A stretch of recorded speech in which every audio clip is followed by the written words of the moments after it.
that, as I said, there's a 5%, a 10%, and an 85% in everything. So by saying that, I'm not sciencing on you, but in the 5% Nation of Islam,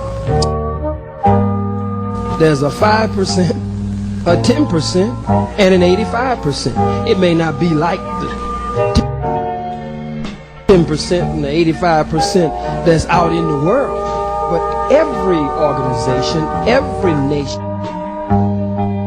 every movement has a 5%, a 10%, and an 85%. It has a dedicated, a bourgeois, and the mass. It has a 5%, a 10%, and an 85%. The Nation of Islam has a 5% under Minister Farrakhan, has a 5%, a 10%, and an 85%. There are churches that have a 5%, a 10%, and an 85%.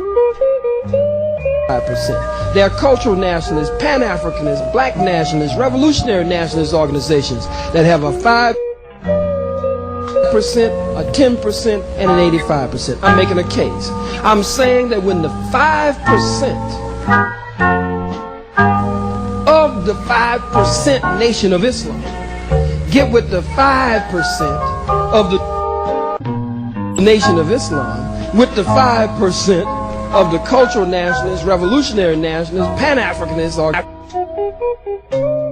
and the 5% among our people, when those 5%ers come together from the 5% and all of the organizations, those true 5%ers in every one of those different expressions of philosophy, ideology, and doctrine, when they come together, in my judgment,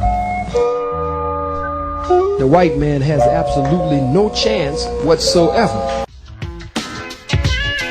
Just like knowledge is infinite, I'm God and I'm living it, giving it all that I got, shots